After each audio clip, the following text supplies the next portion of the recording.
and welcome to How to Do Everything, the complete guide to the human experience. Hosted by me, Tommy Dasilo, and joining me on the show today, Sam Taunton and Tim Hewitt are going to teach me how to be the centre of gossip. If you enjoy this show and you want to support this show, well, have I got news for you. You can get onto patreon.com/howtodoeverything, chip in a few bucks a month, helps keep the lights on, is greatly appreciated by me in particular. Well, really exclusively me, let's be realistic, but you get a bonus episode every week, so maybe you'll appreciate that. It helps keep the lights on in here, and I sincerely love and cherish every single person that is on the Patreon. I have a little shrine of all of their photos that I pray to every night before bed. So if you want to be part of that weird ritual, if you want to be an active part in me getting to bed later and later every night, as I pray to all these photos one by one, taking me hours and hours and hours, and meaning that I don't get to bed until 4 or 5 in the morning, then you can do that at patreon.com/howtodoeverything. But today on the show, my good buddies, Sam Taunton and Tim Hewitt, they're good buddies with each other, so we have a little three-way triangle of friendship going on, and it's a lot of fun, very loose one. Hope you enjoy it. Let's get into it. This is How to Do Everything with Sam Taunton and Tim Hewitt. This is the new thing on the show. I have to assess, I have to let the listener know what the guest's attitude towards doing the survey was. Well, can I also say Tim messaged me privately to be Awesome. like, how about this fucking homework? I didn't say that. You did. I said I'm find the struggling to message. figure out what to say. Yeah, But I interpreted the subtext. Yeah, You but- weren't doing it because you wanted to say, I'm really enjoying this Yeah. task. I've Yeah. been Well, set." it's called having some decorum and not saying it to the person and openly bitching. It's called going behind someone's back, Sam. Yeah. Learn. It's Oh, no, polite. mate. It actually is I- polite. And not bringing it up. Mate, I live my whole life behind someone's back. I just want to get in front for once. You love that when someone thinks they're doing the right thing by saying to you, guess what this person said about you? And you're like, I don't want to know this. Yeah, totally. Now I'm really sad. It's Yeah. it truly is I'm going to shoot the messenger because this person at least has the good grace to not say this to my face. Yeah. You're the one that's now made me upset. But you have to know people are talking about the homework. I don't know if there's a group for people that have been guests on this, but surely people have run into each other and been like, oh, Dassler's pod's great, but how about the extracurricular activity? Yeah, assuming that's true, I just would be rapt that two people who've previously been on this show, that doing it would have left enough of an imprint in their brain that it was worth bringing up to each other when they run into each other in the street. Okay. Can you honestly imagine a scenario, Sam, where in 8 months' time, you see Irvi Majumdar out and you go, hey, you've also done Dassilo's pod. Well, how about that homework? I will now. You got to Absolutely, time it's it the 8 first months thing. to the day. And then I'll call you straight away after. I think you need to do a call maybe, like a briefing call. not a Would you like the call. briefing call? Nah. Oh, okay. Nah, you got to. I want to sit there and think about it and then go. And then you Be go. like, I'll and then text go- Sam and for then go support. like, yeah, you can bitch about it. Think about it. Yeah, you can't bitch you can't be like middle of the briefing call. Just hang on 1 second, Tommy. Call someone else and be like, how about this Dassler guy? You're just slyly putting someone in a three-way. Yeah, Like, still don't- me, Tim. You haven't switched over. Still me. Don't say anything, but have a listen to this cunt. Just hearing breathing. How about Just hearing this third party just go, oh, seriously. Under their Imagine just breath. the person who does that with everything. They're like, I'm doing the Tonight Show tonight, and they've called me up to ask me some stuff before the interview. Can you believe the fucking gall of this? Conan, I can riff it, mate. Relax. I've got to tell them what carpool karaoke song I want to do. Fucking hell. It's just like, hit play, James. We'll get going. Imagine turning up to karaoke with a list. What a fucking loser.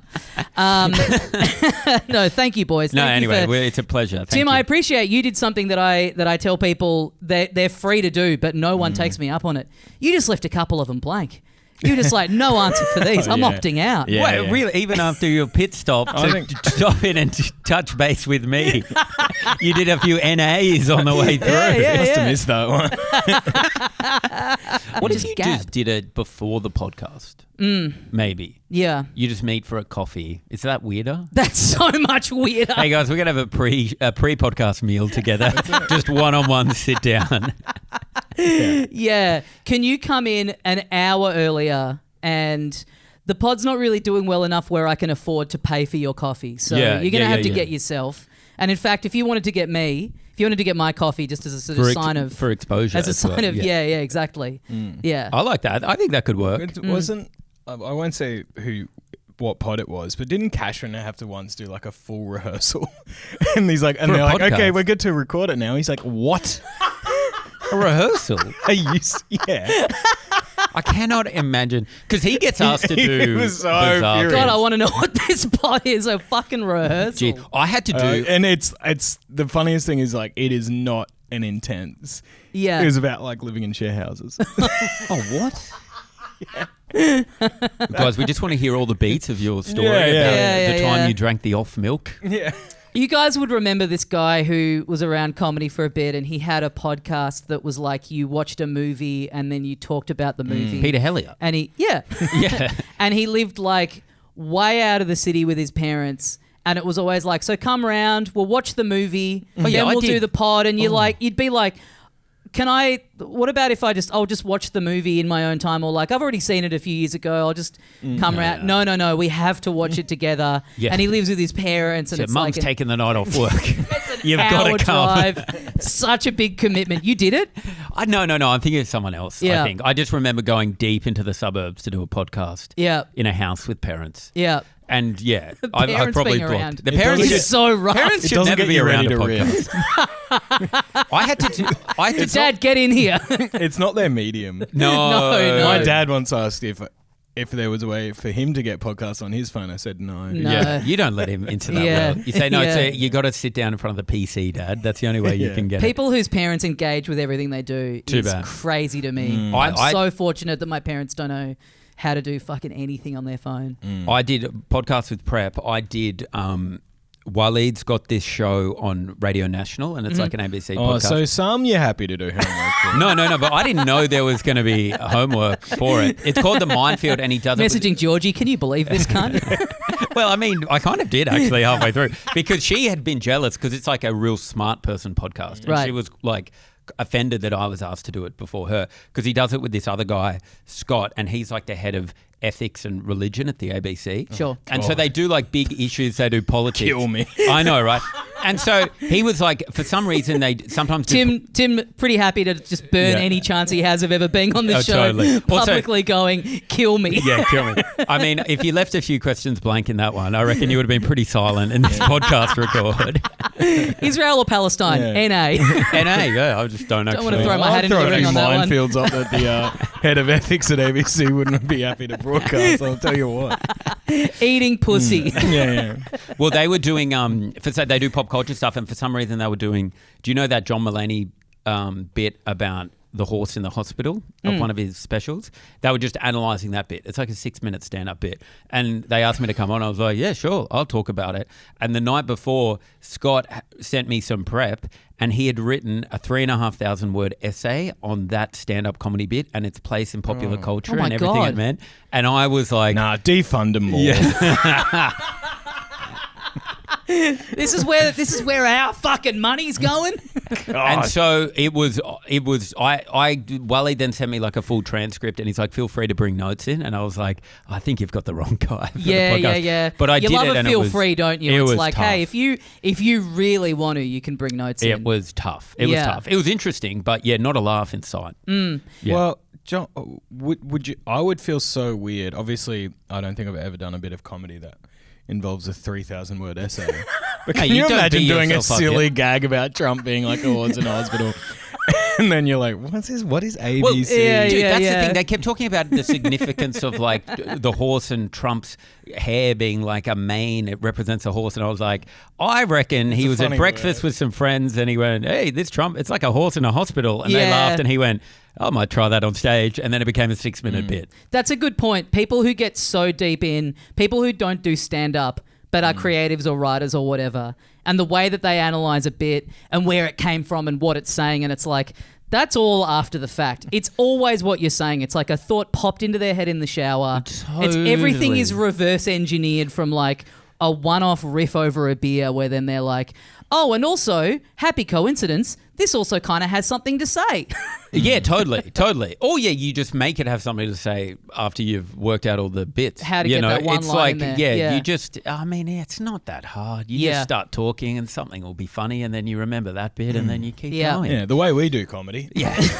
Yeah, exactly. Just make it all up on the spot. Just bloody have a go. Yeah. Sam, you must be looking at that video of the CEO getting busted cheating at the Coldplay concert and thinking, man, get me behind that desk again. There's an easy fucking 4 minutes on the show tonight. Man, Are you still seeing things happen? Because we're recording this, like 2 weeks after the project 3 ended. weeks. Are you still seeing stuff out in the ether and getting that tinge of the main one is just... it almost seems cruel and unjust that the... What have you got for me, mate? Sorry. Tim just plucked some hair off the microphone. Hair on the mic.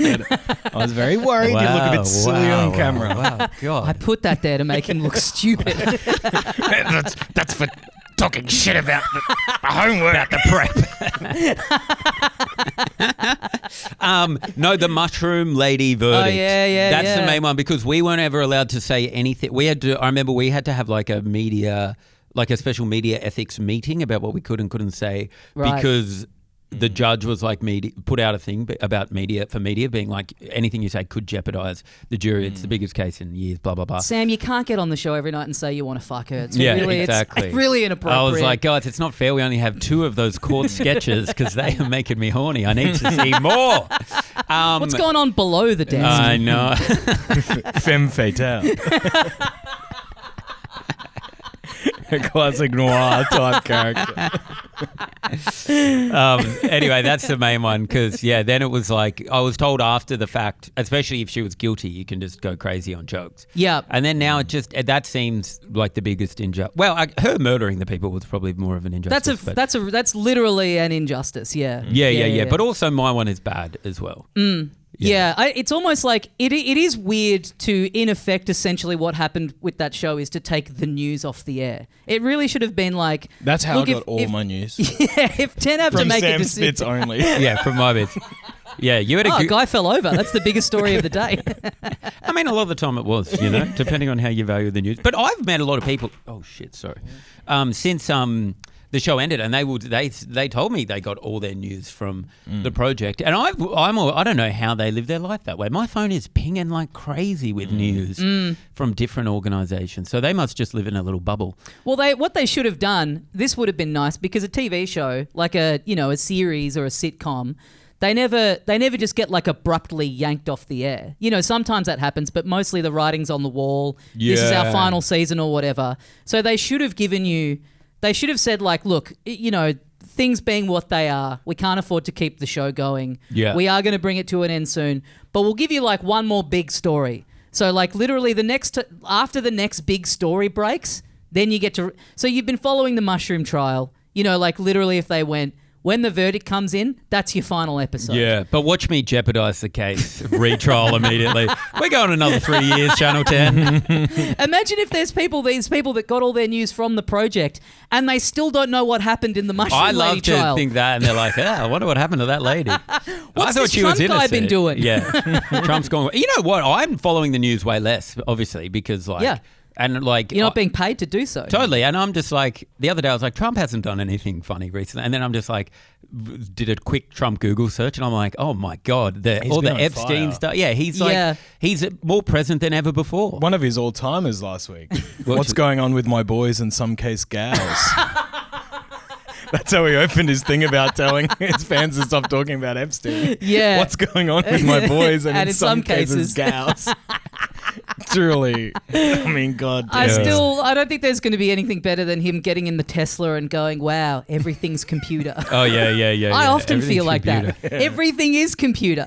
Man, that fallout with him and Elon will go down as just one of the funniest things to ever happen. One of the world's most inevitable situations. Totally. But did you ever think it would just, the way it would end would just be like, yeah, I hate that guy and he's a pedophile. Yeah, it's like a good old-fashioned pedophile off. Yeah. Yeah. Yeah, it is annoying that it's all so funny and crazy, but you can barely even remark on how funny or crazy it is without being hack, because it's like everyone in the world is like, yeah, cunt, we know. It's fucking insane. You know what I mean? Like, if this was something that was happening in your group of friends that no one knew, you'd be like, here's an hour-long festival show. Totally. How good is this? One of my mates accused his other mate of being like a frequent visitor at a pedophile island. You'd be like, what a fucking yarn. Totally.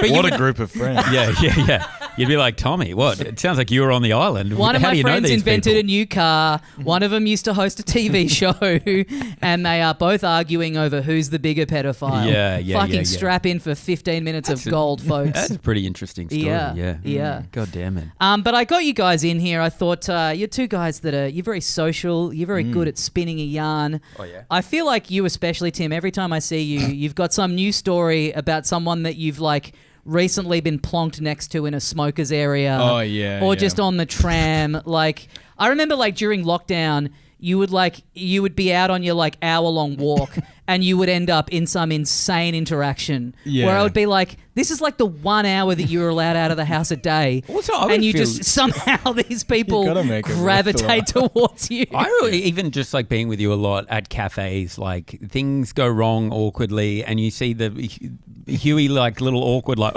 type moment. Do you remember once we were playing lawn bowls and you went to do a clear out of like all the balls with the jack and you fucking piffed this lawn bowl as hard as you could, and as soon as it left your hand, a small child just started running across the green, and this lawn bowl, it's just going like just tumbling towards these things, and you just go and just start sprinting as fast as you can and like divert the lawn bowl so it doesn't break the legs of this 3-year-old. Isn't it great? And that's just a normal Tim Hewitt day. Normal day, really. Hearing your own behaviour reflected back at you, and then you're like, ugh. No, I don't mean it like, but it's just like something happens where it's just like go time for Huey, you know? Yeah. It's good. Yeah, that is a great yarn. I forgot that one. Do you forget that one? That was amazing. I think about that all the time. Yeah, they stuck up. Because not only did you just go, then you went, oh no, and then started sprinting. I remember seeing you like not long, like maybe like right after things had been open, and it was like the day after the first night we'd been allowed out, and you're like, yeah, me and Jay are in the smokers area, and this old boy plonks down. I'm like, night one, and he's right back into it. Oh yeah, that's right. He had a broken arm. He's like, this happened. Fell off an elephant in Thailand, and we're like, oh yeah, cool. And then he couldn't even when? Like, I don't know. You just come out. Yeah, and then he couldn't even stick to it because he's like, elephant statue. He couldn't even back his he own fell off yarn. Incredible. Yeah. As if you guys are going to be statue. able to somehow fact check him on the fly. It's like, I'm in too deep. Yeah, it's like, what were you doing in Thailand for an entire lockdown, mate? Yeah. I did have a good one this week though. I had an Uber driver, and he was a little Japanese guy. Sorry, that sounded very boomer coded. Now, let me tell you the size of this guy and what race he is. Little Oriental man driving. Let's just say he was a new Australian. and he was like, you're right. It's kind of someone going like, oh yeah, this Pakistani man was driving me around. You're sort of like, okay, but as soon as you put the size in there, like this big Indian man, it's like, why's the... You don't need to do it. Yeah. Somehow the frame makes it more offensive. Because you get high on your own supply, because you'll probably need the context of their nationality for the story. And then you're already describing, so without knowing it, you're like, it's big Indian bloke, he was dressed like shit. And then before you know it, you're into it. Well, that's right. That's artistry, right? You got to paint the picture. Exactly. You got to get the mind's eye turning over. Exactly. That's right. So a little fella... And I could see he was like itching to ask me something, and he finally was like, "Oh, I'm not going to do the voice, but not on camera." Yeah, you're about to do. No one thought you were going to do the voice. All right, new survey question: what's the best voice you can do? I'll give you some time to prep and rehearse. In brackets, nationality only. No impressions. I don't want Sylvester the cat. I want like full on a part of the world. And don't do the boring ones we're allowed to do. Don't do British. If I hear an Irish accent, St. Paddy Days. No. And he's like, "Oh, Tim, are you a native speaker?" And I was like, "I think so. Yes." And I was like, fuck, if this is about grammar, I'm fucked or whatever. But then he's like, I just had some young guys in my car and he goes, and they asked me, they went, Kenji, are you gay? And I said, no, I'm not gay. And then they go, oh, that's interesting because there's a new pharmaceutical drug out. And I went, no. I haven't heard of this. And they go, yeah, there's a new pharmaceutical drug out for lesbians that want to become straight. And he's like, oh. And he said, and they said the drug is tricoxagen. And I have been searching and Googling for tricoxagen because I cannot find it. Have you heard of tricoxagen? Wait, he said this to you? He said this all to me in the Uber. Why is he looking for? Has he got someone in his family who's like, I need to get this lesbian sister of mine sorted out? I desperately need to finally. Like these boys have answered my prayers. I get the sense that these boys are just saying this to everyone in their lives at the moment. Yeah. And luckily, Japanese culture, they've stumbled upon the perfect candidate for this. Totally. I was happy to see that we haven't lost all the recipes. There's still some Gen Zers flying the flag. I mean, it brings nostalgia. It's a joke that you wouldn't hear. Like Uber doesn't. Like Uber seems too recent for a joke like that to be taking place in. You know? Yeah, it sort of seems like a thing a cabbie should be telling you that sort of joke. Yes, not you that they pulled on. They put on an unsuspecting tourist. Yeah, but anyway, having to be like, oh, so. What they've done here, mate. Say it. Say it slowly. Slow it down. Slow it as down. In penis again. And so and he was like, "Oh, sorry, so rude." The lead into this being like, "How are you with grammar?" Like that's the thing that's going to unlock also, it. when he's, "Are you a native speaker?" I don't think that's that relevant. Like, do you know what I mean? Yeah, it's I know. Like he tried to Google and it. Well, the question should be, are you a pharmacist? Yeah. Exactly. Yes, he's only accepting rides from people that are out the front of a chemist. So he's like, hey, are you leaving from work? Because I just, not to make you work off the clock. If I had more time, I'm like, I haven't heard about it, man. Let's pop into Chemist Warehouse together and ours. Because it's like, if he's been searching and searching, it's like, why hasn't he gone to Chemist Warehouse? That's the real question. I feel like that was his next stop. I just got back from Bali. You can get it over the counter there, mate. Yeah. You don't even need a prescription or to be a lesbian. They'll just give it to you. Yeah, it's not quite the brand name, but you can get sucked dicks again. Sucked dicks again. Yeah.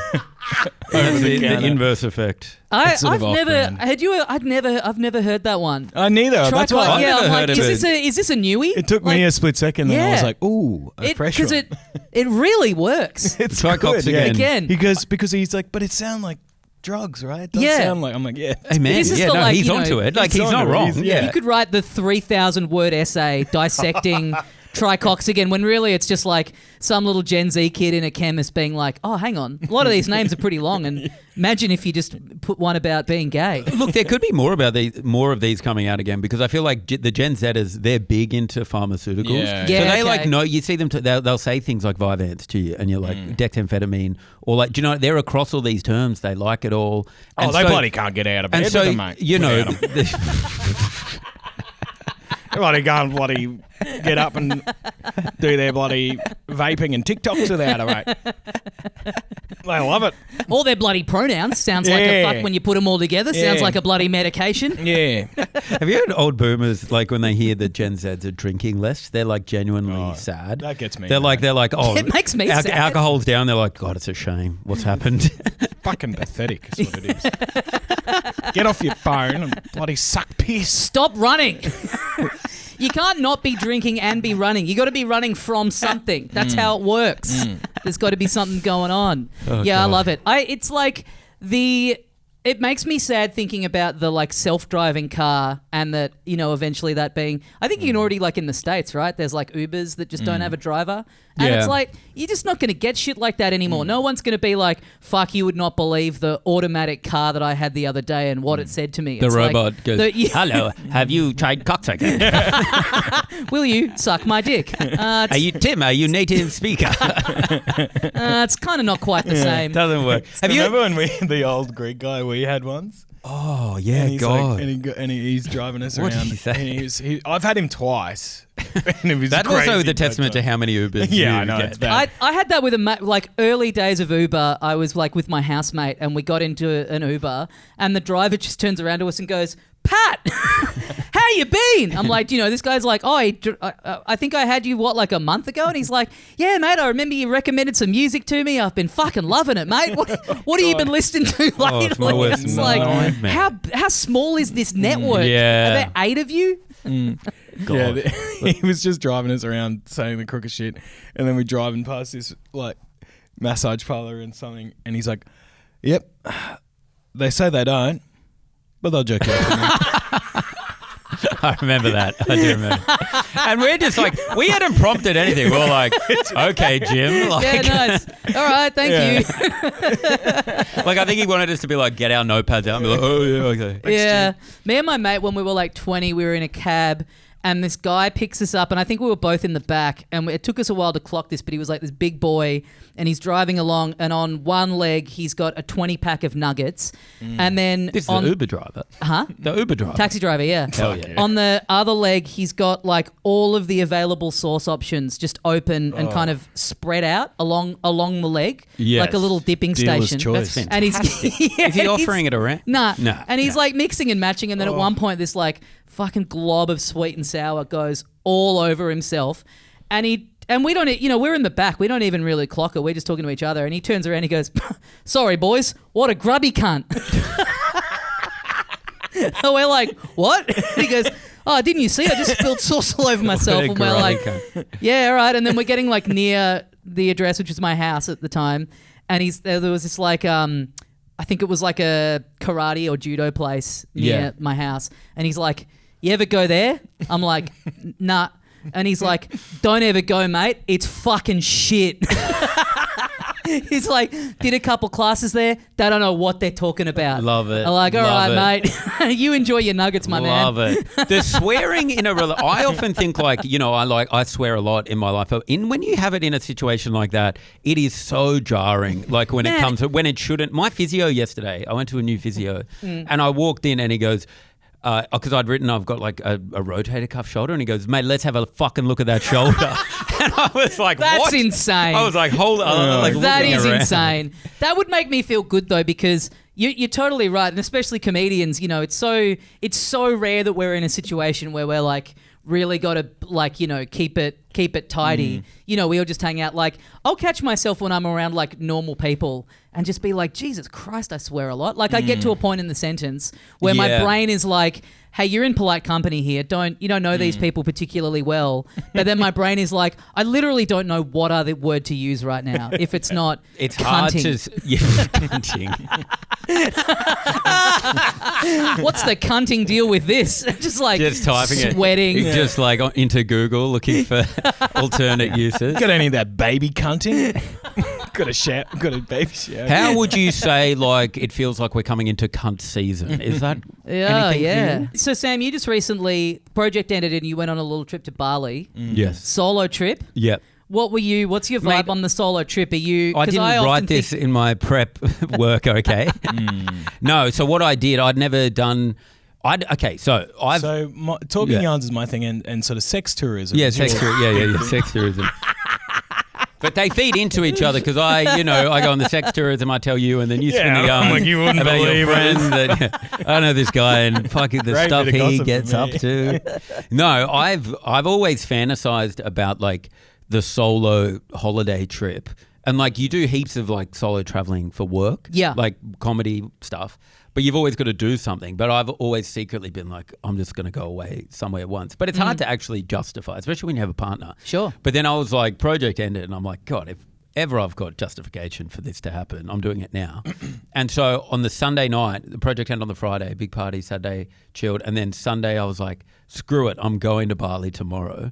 That's awesome. Booked flights and did no research. That rules. And just got on the plane, got to Bali, had rented like this big villa solo, and then was like in a world of pain for 3 days being like, how do I relax? It was bad. Instead, I just like started smoking cigarettes and got on some scooters You and can't just zipping around. Going straight from the big work thing into like a holiday it kind of kills you. Dude, you know what I mean? You need the wind down at home. Totally. To get like prepped for the holiday. I wanted to be like, I just couldn't do it. A bloke on the last day I was leaving and I was down at the beach and this guy stopped me to talk about the project, like this Australian guy. And then he goes, this is great. He goes, time to unwind. He goes, how's it been over here? You having a good time? And I was like, yeah. And he goes, the other night I saw you, mate, on the street. You walked past me and you were motoring. You looked like you had somewhere to be. And I was like, brother, I was just having a stroll.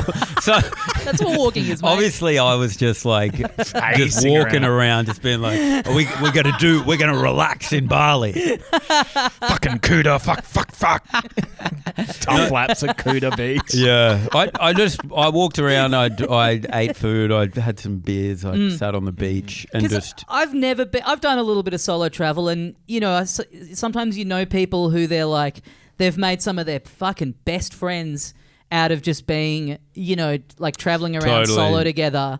And I've never been that person. I'm like, I like traveling solo, but the idea of just being like, I'll just turn up to the pub and just insert myself in people's conversation. Like, no, I don't have it in me. I'm sitting there with a book. I'm the guy that the other people are bonding over being like, look at this loser. Yeah, I like the solo nature of like not talking to people. But what I've learned is that I need to do some prep because then it's like I want to do stuff if I'm solo. Like I'll go sit in a cafe, but I also want to have one thing I do for the day where I go see a thing. Yeah. Do you know what I mean?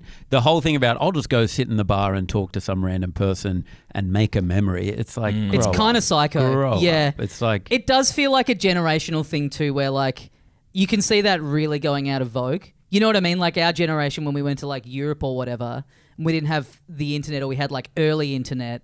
It felt like more pure, or that was the way to meet people. Yeah. But you could imagine like a Gen Z being like, this guy just came up and started talking to us. No it was good. really weird. Nah, and they probably bloody hadn't had their tricoxagon medication and bloody a microaggression. Can't even talk to someone at the bar anymore. Wait, are you being Gen Z? Who are you being in this? I'm being me, but you're being like an old Gen Z. I'm being me, but a boomer. Yeah, we're all slowly morphing into boomers, isn't it? It's fucking awesome. brutal. It's brutal. Oh, totally. Tim, I was fascinated by something that you said. One of your big out of depth memories about this for people on camera.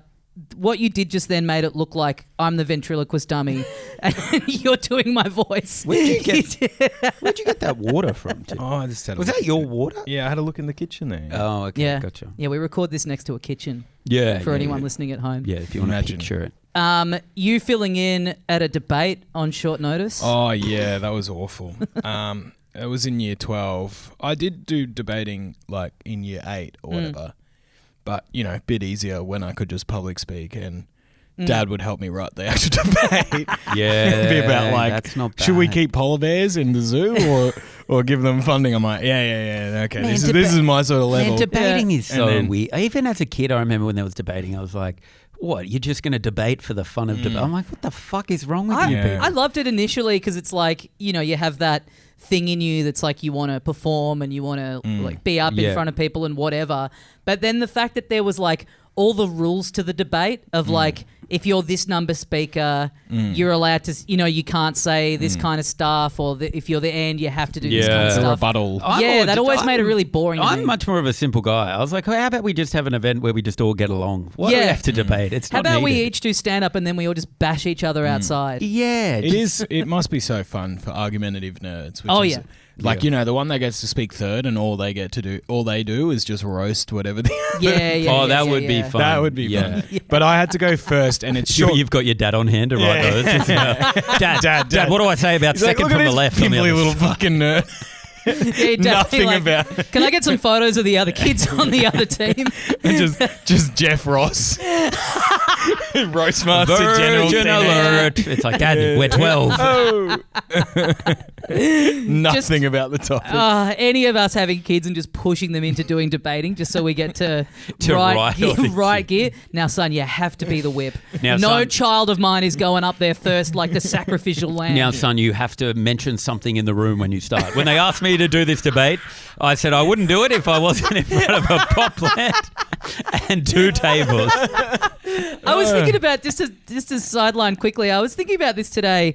Who do you reckon would be the worst famous person in the world, in any industry, to be the child of. As in, like, that kind of assumes that you're, like, unable to enjoy your parents' work. Like, I remember listening not long ago to Jack Black on a podcast, and they were asking him, like, oh, you know, his kids are, like, 15-ish, and they were like, oh, do your kids find you funny? He's like, no. It's like... That would having like Jack Black as a dad, but it would this be guy like, who the world agrees like, oh, he's our jolly old friend that we love, and then he's like walking around the house going squibbity beep boop. He'd be like, fuck up, Dad, I hate this, I hate you. It would be annoying, but it would be like a famous, like I don't know who's like the most famous porn star in the world, because like that, it'd be hard for their kids to enjoy their work, or be like, do you know what I mean? Or like they're not gonna. It'd be hard for them to enjoy it. Not saying it couldn't be done. No, I think they could respect it and admire their longevity or whatever, but you know they're probably not going to be like sitting down to watch Kung Fu Panda in the same way. Sure. Yeah, the child of a hugely famous porn star that's grown up in the lap of luxury and just having to admit like, well, I mean, it did get me all of this. Can't, you know, I can't be too mad at it. But I was just thinking about like beloved like entertainer who like you just they're your parents, so you're always going to think they're a bit lame. Well, like any of the children of the Beatles, like not being able to just like listen to the Beatles without going, that's Dad, would be so rough. Well, because also it just is all the characteristics of like the things you know about them as a person, yet they're it's like I remember this person I knew wrote this book and it was so celebrated and everyone was like, this person's a genius, and then I was like, but I've seen them like vomit in a gutter before, and it's like I refuse to believe that they're, because I know them as a person. So it'd be so hard to be like, if like Paul McCartney was your dad, you'd be like, fuck this guy, like he forgot to pick me up from school 3 times, and he's always farting when I'm trying to watch TV. Yeah. Have you seen that video of Paul McCartney's kid? It's from a while ago, and he was launching a music career and he was playing live on some TV show, and the TV show got Paul McCartney to record a little pump up message for his son, and the son didn't know this was happening, and they're like, so just before you play the song, we've got a little message here, and it's like, and then they cut to this video of Paul McCartney going, yeah, James, good luck out there, you know, get out there and rock it. It's like, you got to look it up. It's mortifying. But isn't like nepotism cooler now? Like I feel like there was a point where everyone was like, it's so lame, people get, but now everyone's like, now I feel like there's the age of like celebrity children that are doing stuff in entertainment, and everyone's like, oh, I get it, they're a celebrity family. I feel like what's J.J. Abrams' daughter, Gracie Abrams, is like, and it's like everyone's like, yeah, of course, you know, she's just, it's fine that she's from a crazy famous family. It's so entrenched now that it's like, and then the Nepo babies, like their kids will go on to be in the industry as well. Totally. So it feels like only in the last 5 years that people kind of clocked onto like, hang on a minute, sometimes famous people have children and their children work in the industry and they get a bit of a leg up. But the truth is that that's been happening in society, in any industry. Totally. It's like people only become aware of it in entertainment. But you're right, it does feel like a lot more now people are like, yeah, who gives a fuck? It's like and now I think because of like socials, it's like if your parents are super famous, it's like it's a real misstep for you not to be a huge TikToker. Yeah. Because it's so easy to do. You just have them in it a few times. Right. They're my dad, they're my mum, blah, blah, blah. And before you know it, you've got 5 million followers. You know what my dream is? I want to be a Nepo dad. So I want to have a kid that becomes like some fucking megastar. And then I ride their coattails. I'd love that. They make me famous. I don't know how that happens. Like, how does that happen? We're going to get it going as a hype house. I'm going to have... I'm making these kids do TikTok dances with Dad, and it's called Cool Dad. Wait, who are you famous to? The other parents that are like, God damn it, that dad's cool because their you see kid's those cool. Weird ass fucking TikTok families and stuff. Yeah. And then sometimes it just sort of goes dark. It's like, what happened to that adopted kid? Yeah. Just disappeared off the channel. I've seen like 4 of these in the last week. Any like married couple that are like public facing, they're like streamers or TikTokers or whatever. I don't know. And then they have a breakup and they have to do like the public, where they haven't posted in like 2 months, and then having to do the public announcement like, hey guys, sorry to get personal on here, just thought we had to let you know that we've decided to separate. It's like, that's brutal. It's bad. Having to make the public announcement God. of divorcing. I'm going to take a wild guess. Was it because your husband loves to dance fruity in Mickey Mouse outfits with you? He was a little too good at the plie when you guys do your couple one dancing. too many videos pretending to be the Little Mermaid. Yeah. I had to ask a few questions. Did your dad write that one? No, that was all me. That was all Huey. So yeah, you're into the debating. Oh yeah, and it was so there were these ones where you just get like half an hour. So you get the topic, and then the three of you sit in a room, and they were just like, "It's fine, Tim. You just." And it was something hard as well, like Aboriginal custody or something like something really fucked that. All right, 17-year-old private school boys 17, are debating like 17's better. I thought it was year 8 debate. No. Aboriginal Yeah. deaths in custody. Yeah. Good luck, guys. I mean, that You're with, on like, the pro side. It's not. Yeah. Get up there. Yeah. It was fucking insane. It's like not an indigenous person in sight. At Yeah, this that's thing. it. Like, It's Brisbane private school. Yeah. Yeah. With half an hour's notice, that is and fucking I was just brutal. like, and then and I could just feel the rest of my team going, "Why did we fucking? What did you come Why up did with? we get him to fill in? I can't remember. I've You never should have been more used your scared. acting blocked it out. chops. That's what I think they were backing me to do. Done a one-man And play. I was just, I couldn't get it out. And they were Yeah. just like, fucking get him off.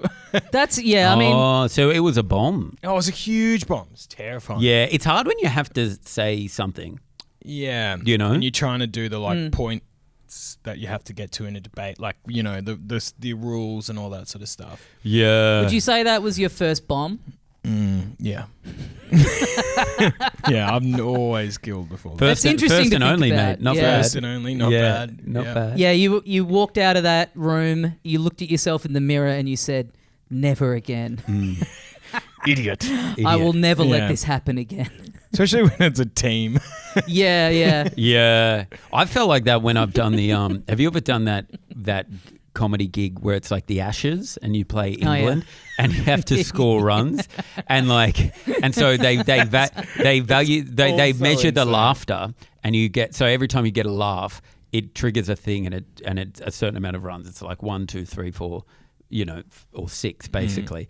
And so like if you go first, It would be funny if they've accidentally made like some of the most advanced technology ever.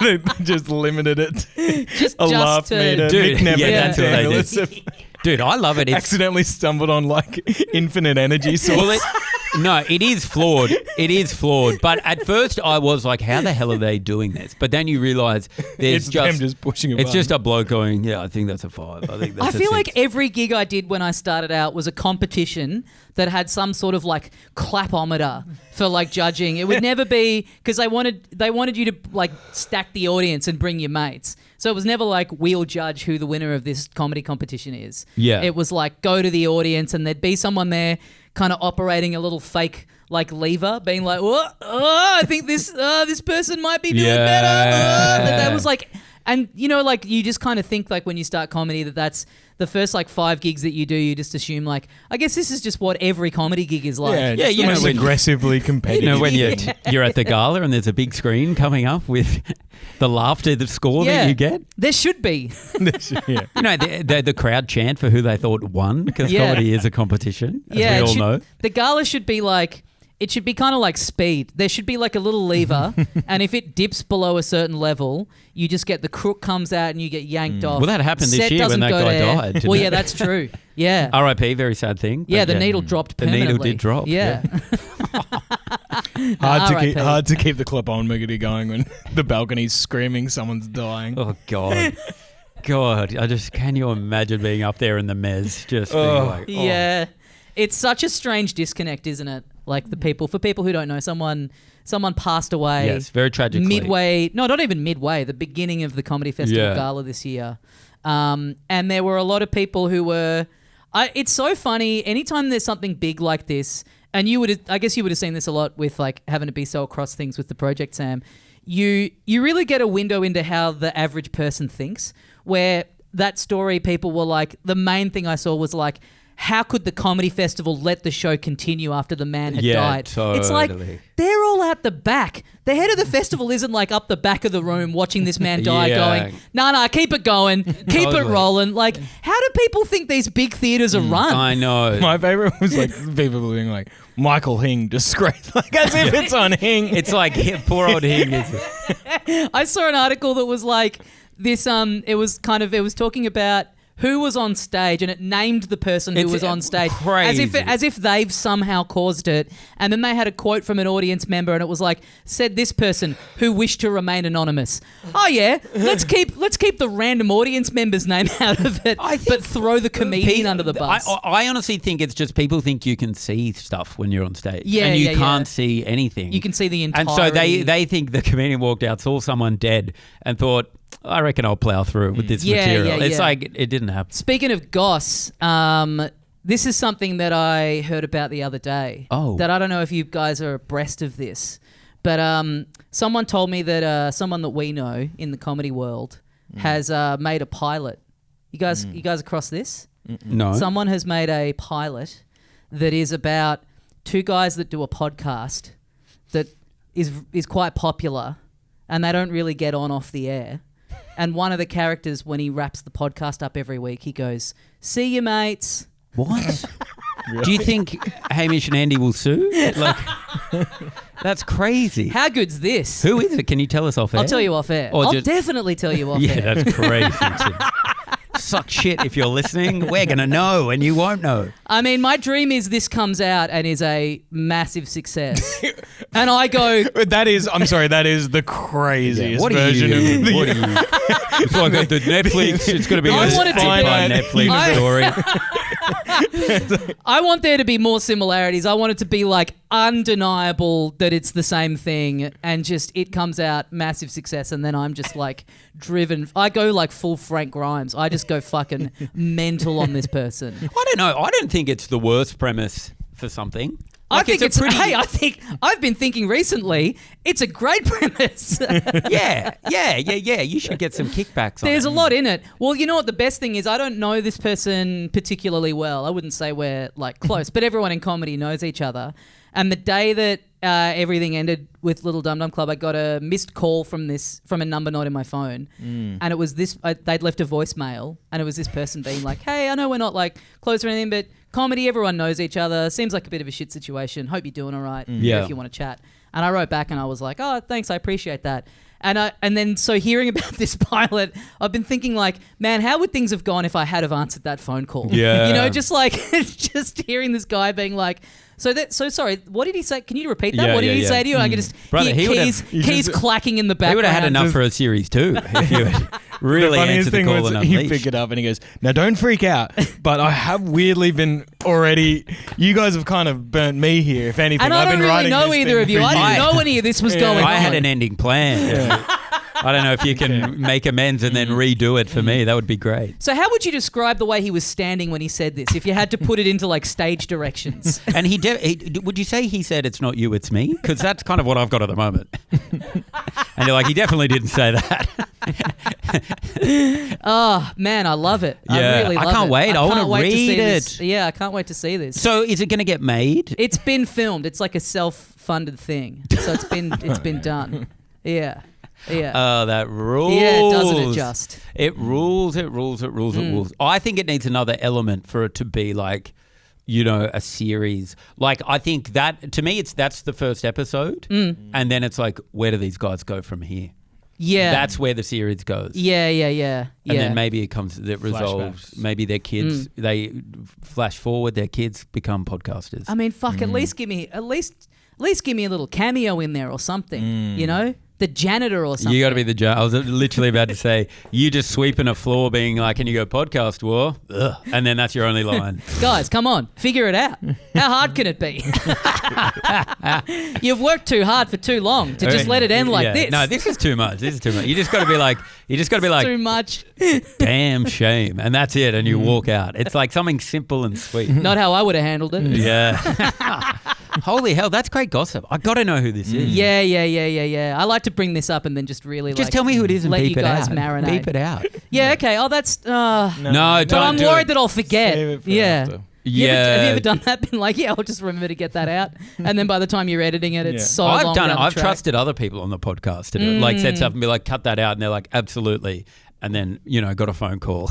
When it's gone out and you're like, bugger, shouldn't have trusted anyone. So now it's a curated version of myself. Oh. Yeah. Did you get any blowback from that thing that got left? Yeah, we had to get the podcast pulled down. That's right. That's right. I know, and I can't talk about it right now still. That's right. Fuck, there's a lot of drama.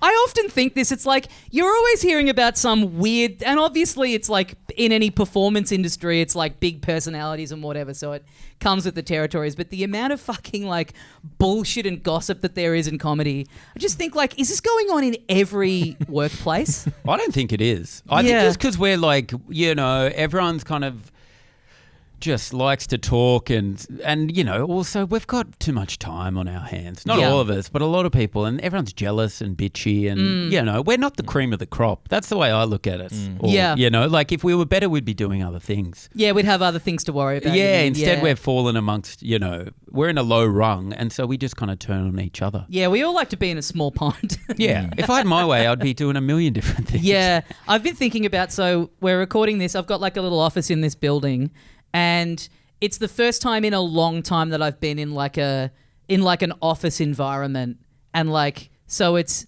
like a bunch of offices in the one building, and there's like one shared bathroom for like all of the offices. The office in question? No. Oh. Yeah, so there's like, on the floor I'm on, there's like 6 offices and one shared bathroom between all of them.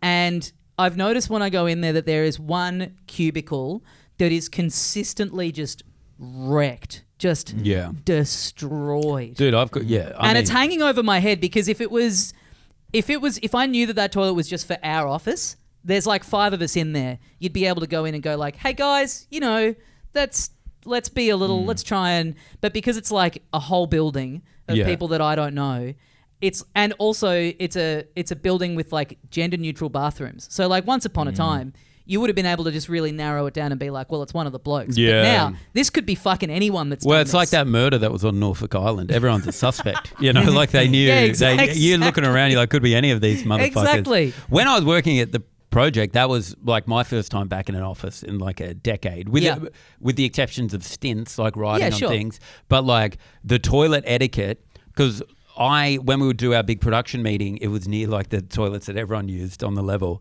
And my God, sometimes I would walk in there and just be confronted with like a social situation I haven't thought about. Like I would walk in and it would be dark. Yeah. Like the timer would have gone off. And then I walk in, the light pops on, and then someone's in there. Like someone's been in there that long, not moving, that the lights switched off. And I'm like, they're just sitting in silence, like in the dark on the loo. I don't know what they're waiting for. Like, how long? They must have been in there for half an hour just sitting and work. Yeah. Or the other one, I remember walking in and all the cubicles were full. 4 cubicles were full. So there's 4 guys shitting and one bloke, no headphones, on loud, just scrolling. Yeah, that's awesome. The comfort you must have when you're with your colleagues just to shit, and there's this unwritten rule that you never ever talk about. The weird things that people get up to. It's such a weird middle ground, isn't it? Because obviously in your home, that's private.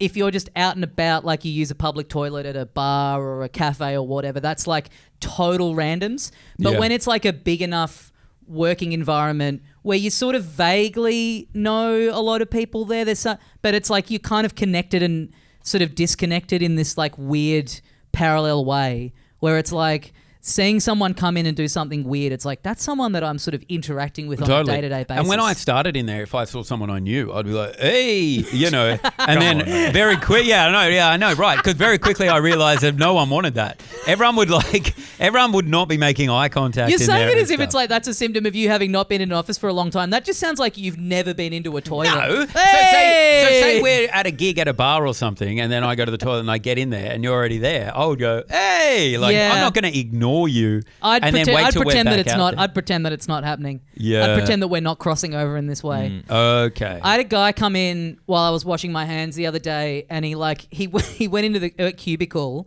and then he was like on the phone having a very hushed conversation. Oh, he'd just gone in there to like, I don't know, the hallway wasn't private enough, outside wasn't private enough. For some reason, being in a little cubicle with someone washing their hands right out the front was the perfect, you could just hear him like, and I was like, God, I'm fucking dying to know what the situation is here. I did a gig on Wednesday and I was waiting to go on, and like there was only one space for me to wait, really. But then like it was just kind of near the entrance. But then there was like a whole other corridor. This is up top of Grace Darling. You know the thing? Yep. Yeah, where it is.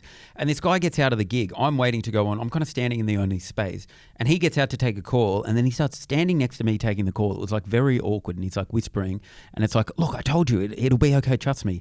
And then he looked at me and he goes, sorry, mate, I'm just on a call. Like implying that I need to move. Yeah. And like I was on the poster, like it was my gig. Yeah. He knew that I was like going on, and he was like asking me to leave and give him privacy. Yeah, that's awesome. And I had to go like stand down on the stairs and then wait to go on. Yeah, if someone big dicks you enough, what are you going to do? Go like, no, mate, I'm staying here. No, totally. I'll say whatever you want, sir. But yeah, this dunny that is just consistently wrecked in here, in relation to like comedy gossip, I've been thinking about it a lot of like, there's a lifestyle out there that is like, that's the whole center of your universe. Do you know what I mean? Like the idea of living a life where you're like, all you're thinking, like the biggest gossip that you have in your life, the biggest thing that you're thinking about is just who is wrecking this toilet in at the office. But you need stuff like that. But that's what I mean. Like that would be nice. For me, it's barely registering because it's like someone's making a fucking TV show of my life story. Yeah, totally. But the thing about being in comedy and maybe come on, mate, YouTube pilot. Yeah. Let's not get ahead of ourselves. I don't know. I'm trying to get in front of it. I want it on record that I always thought it was going to be a success, so that when it is a success, there's maybe a pipeline for me to get involved. Dude, as like a creative consultant. No, I think you need to get in there now with IP. Has there been any discussion about like, it's based on your life or like any like consultation? With this person? Yeah. No, I don't know this person really. From the creative? It's like, it's kind of like how like all the streamers are now, they're booting the mushroom thing. Like right now they're in production. Yeah, you're right. Like, I need to do a bit of like, I'm assuming it's like, this is a 30-minute sitcom pilot. I need to go like, remember when like 30 Rock in the Newsroom was sort of out at the same time? I need to go like hard-hitting hour-long drama series about the same storyline. Because like, I mean, whatever, you don't know how it's going to come out, and you might come out as a real villain. Do you know what I mean? Yeah. Like, and in the end, Tommy, he stole my wife and he stole my kid, and and it's like really paint you in a bad way. Yeah. Well, Sam, we so me and my partner are about to go to Vietnam for a little trip. Oh, yep. And nice one. What do you think of this? Where I keep forgetting we did this. We booked all our accom because we got a friend coming with us as well. We booked all our accom the other night, and I was like having a few beers while we were booking. And then Lauren brought something up about our booking that I remember being the one to kind of really lobby for, and I had kind of like forgotten that because I'd been drinking while we were doing it. Of course, yeah. So when we get to Da Nang, we were looking at like the different rooms available and different views that you could get. And so when we first get to Da Nang, we've got like beach view, but we're sleeping in separate beds. Nice. Which we just keep remembering and going like, this is so funny that we're like the first 4 days of our getaway we're in separate beds. I reckon I don't hate it either. I think it's like you'll be, a long flight. You just want a bit of your own space. I do think it'll be hot as well, so it's not like you're snuggling that much. This could be the catalyst to like the separate rooms, which I was in a conversation recently with some people in comedy who were like maybe 10 years younger or so than me, and they were all like in long-term relationships where they were all talking about how they all sleep in separate rooms to their partners. And I was like, in this economy? That's crazy. You're probably not getting the best out of me today because I barely slept last night. I slept on the couch. Oh. Not because of an argument. I woke up in the middle of the night with a coughing fit. I'm coming off the back of like COVID, about yesterday. I like on the weekend. Yep. But I woke up in the middle of the night having a coughing fit, and my girlfriend, she didn't say, "Are you okay?" She just goes, "What's going on?" And I was like, "I'm coughing," and she goes, "What's going?" She just said it again. She goes, "What's going on?" I was like, "I'll just leave the room." So I just went and slept on the couch, and I kind of liked it. She came in the morning and then jumped on the couch like, You know, it was a nice thing. I Jumped on the couch. Slumber party. I don't. And then we had a little snuggle on the thing. Yeah. And then I think I maybe support the separate beds and separate rooms. I think I do. When I get home late and stuff, I sleep in another room. But that's because you come home reeking of booze. Yeah, it's like, and I'm Steaming. petrified. You I'm came like, home sober as a It's judge. just- I'm sure you'd be fine to yeah. slip into the bed next to Charles. it's just like, yeah, I'm never like more conscious than how loud my nose is. You know. Oh, it's the just tell worst. these Sonics, oh, I can hear you. I'm just gonna duck off now. I think that's the hardest bit. I think in a lot of relationships, most couples, if they're honest with themselves, would prefer the separate bedrooms, but it's hard to, you kind of need to arrive at it together. Like just the guy, you know, no preamble, just being like, what if we had separate bedrooms? It's like, It's crazy. Do you hate being in this you know what I mean? Yeah. Like you It's really like, why need, do it's you hard to hate like me? really organically arrive at it together of just like, The times we've done it, like when we're, you know, one of us is away or something, and I'm always like, oh, because I actually sleep way better with Jules in the bed, I think. that's beautiful, mate. It's nice. But then, and she's always I hope like, she hears this. and she'll be like, no, she doesn't. She doesn't. She's not a fan of my I'll comedy. clip this bit But up just yeah, for you. Send it to You her. can be like, this is the whole episode. She won't. No, she won't be interested. But she often will be like, every time I'm not in the bed, she'll be like, I had one of the best sleeps of my life. Yeah. And I'm like, because she's, you know, South American, she doesn't. There's no filter process to be like, how could Sam interpret this potentially? Yep. But she'll just be like, it was unbelievable. Like, I don't know what I did, but I need to replicate that. And I'm just like, oh, okay. You and I shared a bed together, Sam. That's at right. A wedding. At a wedding. That's we went so true. to Ben Russell and Maggie Look's wedding. And I had the best sleep of my life. We went to this wedding where it was like an Airbnb. Tim, you were there as well. It was a big group of us, a lot of couples. Sam, you and I were the only ones there without our partners. power couple. That's so true. Yeah. So we shared a bed. Yeah. And there was plenty of spare rooms. We just chose to do. Yeah. All weekend, people are making fun of us. Like, Yeah, I know. yeah, you guys sharing a bed together. I know. And then we're like, come on, guys, it's, 2023. Who gives a fuck? Just a couple of blokes sharing a bed I together. know. Nothing wrong with it. But then you told me the morning after one night, you woke up and I was like right in front of you. Yeah. And then my eyes opened and I clocked that you were right in front of me. Yeah. And I just shoved you across the bed. I have no memory of Well, it this. didn't help. That, it didn't help that I was awake just with my hand resting. What do you Morning, think of that? sleepyhead. Well, look who's decided to wake up. The drawing you did of me was beautiful. The rendering was so accurate. Yeah, I'll send you the video of you sleeping soon. But, Torrance and I, we've slept in the same bed for like what do you mean weeks on end. For weeks on end? Well, in Perth and stuff, I think we slept in that same bed for the whole week. Yeah, for a week, And- definitely. oh, Weeks on end sounds Weeks like on Weeks on we end. made a life choice. No, I Well, when definitely. we were in living Perth- together, I was like, it's a one bedroom, mate, but it's really That's not. what I mean. We lived together for years. I was like, what are you trying to rewrite the history of the woolshed? No, in Perth, I had my definitely. bed up against the wall. You had your bed up against the wall. We're basically in the same bed. Yeah, we took the doors off. Okay, Sam, we've got a woman around here. Would have been nice to know. I don't know where I'm going to sleep tonight. It is funny how repressed men are. Like, I went on a holiday last year with two girlfriends of mine, and they were both sharing a room and bed for a lot of it. And it's just like, yeah, we just want to, there was a couple of times where they were able to get separate beds in the one room, and then other times the hotel was like, no, this is all we have. And they're like, okay. Like, they just, girls are so comfortable just like sharing a bed together on a trip and making nothing of it. Yeah, Whereas I but- feel like most men are like, oh, I don't know about this. I don't know about this. They're like, I don't know. especially the like fear of being gay that you top and tail, which is maybe the gayest thing ever. 100%. Just sitting there with someone's rotten feet. 100%.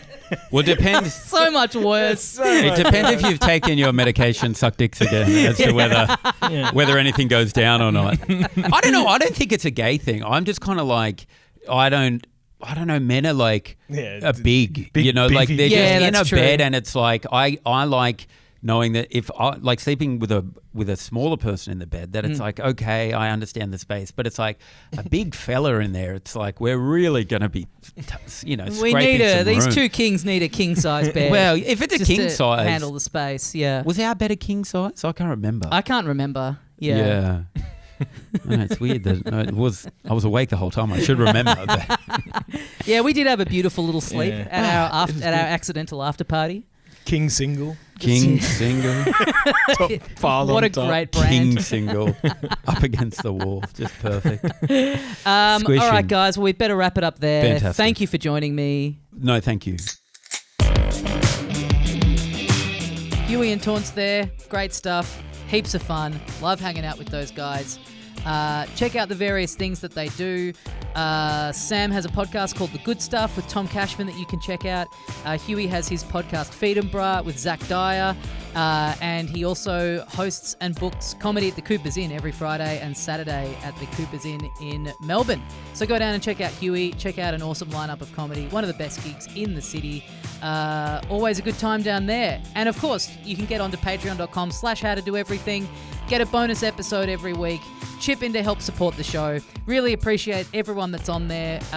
Really loving doing the bonus stuff as well. And I think you guys will enjoy it, especially if you're a fan of this episode, because the loose muck around vibe is a lot of what I've been doing on there. So check that out. Thank you very much for joining me. Go well. Take care of yourselves, and I'll see you next time. Bye, everyone.